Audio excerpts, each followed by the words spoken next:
Beri aku 1000 orang tua, niscaya akan kucabut Semeru dari akarnya. Beri aku 10 pemuda, niscaya akan kuguncangkan dunia. Jika kita memiliki keinginan yang kuat dari dalam hati, maka seluruh alam semesta akan bahu-membahu mewujudkannya.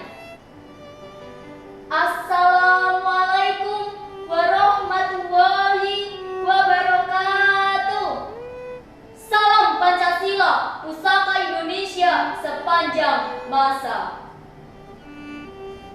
Yang terhormat Kepala BPIP Bapak Yudian Wahyudi beserta jajarannya, yang saya hormati Dewan Juri Lomba Orasi Biografi Soekarno, segenap bangsa Indonesia yang saya banggakan, puja dan puji kita panjatkan kehadirat Tuhan Yang Maha Esa yang telah memberikan kasih sayang dan anugerah terindah bagi kita, khususnya Negara Kesatuan Republik Indonesia lengkap dengan pusakanya, yaitu Pancasila. Pada kesempatan ini, saya, Syafira Prameswari Ardani dari SMK Negeri 1 Kendal akan menyampaikan secercah kisah mutiara dari Bapak Proklamator kita dengan judul Soekarno, Sang Nahkoda Utama Menuju Indonesia Merdeka. Saudara-saudara, pewaris pusaka bangsa, Indonesia terus bertransisi di usia yang semakin berisi. Perjuangan yang ditempuh, ego yang begitu angkuh, ada jeda di setiap perundingan, tak kala memutuskan perselisihan. Remuk memuai raga, lalu terpampang hingga darah pun bercucuran. Jangan lupakan kemerdekaan yang pernah membangkitkan semangat pengorbanan. Jangan lupakan nahkoda utama yang mengantarkan bahtera negeri ini menuju dermaga Indonesia merdeka. Dialah Soekarno, akrab dipanggil dengan sapaan Bung Karno. Memiliki nama asli Kusno Sosrodihardjo. Lahir di Surabaya 6 Juni 1901, tepatnya 120 tahun yang lalu. Dia adalah putra dari pasangan ayahanda Raden Sukemi Sosrodihardjo dan Ibunda Ida Ayu Nyoman.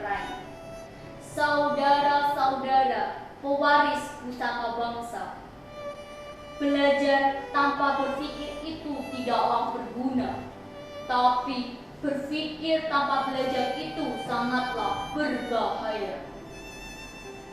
Latar pendidikan Soekarno dimulai saat ia tinggal bersama kakeknya di Tulungagung.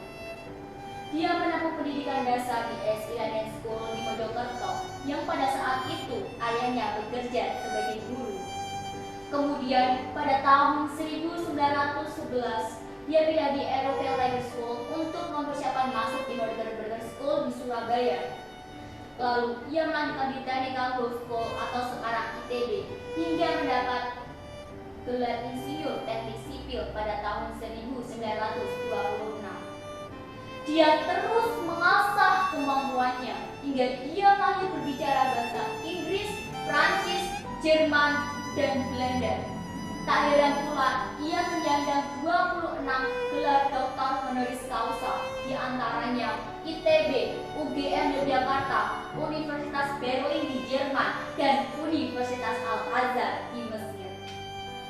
Saudara-saudara, pewaris pusaka bangsa, barang siapa ingin mutiara harus berani terjun di lautan yang dalam. Soekarno tertarik pada dunia politik sejak muda. Debut politik pertamanya ia mendirikan Algemene Studio Club di Bandung pada tahun 1926. Selanjutnya, ia membuat judul dengan artikel Nasionalisme, Islam, dan Marxisme. Dalam artikel itu, ia menekankan bahwa pentingnya perjuangan nasional dalam perlawanan tanpa kompromi negara Belanda. 1927, di usia 26 tahun, Soekarno mendirikan Perserikatan Nasional Indonesia yang setahun kemudian berubah menjadi Partai Nasional Indonesia atau PNI. Pada tahun 1928, ia mengilhami peristiwa Sumpah Pemuda. Karena status politiknya itu, Soekarno dipenjara dan diilhami pada tahun 1929. Dia membacakan pledoi Indonesia menggugat pada tahun 1930 hingga namanya terus menanjak. Akibatnya, Soekarno dipenjara selama 5 tahun di Flores dan dipindahkan di Bengkulu. Akhirnya, ia dibebaskan pada tahun 1942 yang pada saat itu Jepang memilih kekuasaan atas Belanda di Indonesia. Pada saat itu, Soekarno dan pahlawan lain merasakan penderitaan di penjara, diasingkan, dibuang, hingga terjun di lautan yang dalam. Saudara-saudara pewaris pusaka bangsa, aku tidak mengatakan bahwa aku menciptakan Pancasila. Apa yang kukerjakan hanyalah terus menggali ke dalam bumi kami, tradisi-tradisi kami sendiri, dan aku menemukan 5 butir mutiara yang indah. Singkatnya, setelah Jepang menyerah kepada Sekutu, dia memimpin sidang BPUPKI bersama 60 anggota lainnya. Pada sidang 1 Juni 1945, sang singa podium berpidato tentang dasar negara yang kemudian menjadi cikal bakal Pancasila. Selanjutnya, dia memimpin Panitia 9, memimpin PPKI, dan puncaknya, tanggal 17 Agustus 1945, dia memproklamasikan kemerdekaan Indonesia hingga ia terpilih menjadi Presiden pertama Republik Indonesia didampingi wakilnya Muhammad Hatta. Saudara-saudara, pewaris pusaka bangsa, perjuanganku lebih mudah karena melawan penjajah, tapi perjuanganmu akan lebih sulit karena melawan bangsamu sendiri. Perjuangan Soekarno tak berhenti sampai di situ. Pada masa awal kemerdekaan, dia terus mengalami beberapa gempuran-gempuran, baik dari dalam maupun dari luar, antara lain agresi militer Belanda 1 dan 2, serangan tentara Inggris, dan beberapa pemberontakan, di antaranya PKI Madiun, DITII, dan puncaknya G30 SPKI pada tahun 1965 yang menewaskan ribuan bahkan jutaan rakyat Indonesia karena adanya surat sakti atau super semar yang melengkapi derita Soekarno atas kekuasaannya itu. Akhirnya, pada tahun 1966, Soekarno lengser dari pucuk kepemimpinannya. 4 tahun kemudian, putra sang fajar ini mengembuskan nafas terakhir hingga menyisakan kepedihan yang mendalam bagi segenap bangsa Indonesia. Jadikan deritaku ini sebagai kesaksian bahwa kekuasaan presiden sekalipun ada batasnya.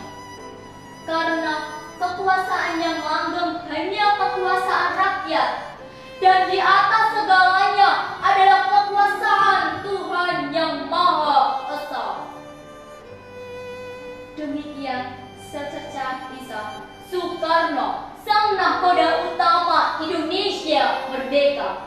Semoga kita dapat memetik hikmah serta benar-benar dapat meneladani kepribadiannya dan menjaga negara kesatuan Republik Indonesia dengan pusakanya abadi sepanjang masa, yaitu Pancasila. Salam Pancasila, pusaka Indonesia sepanjang masa.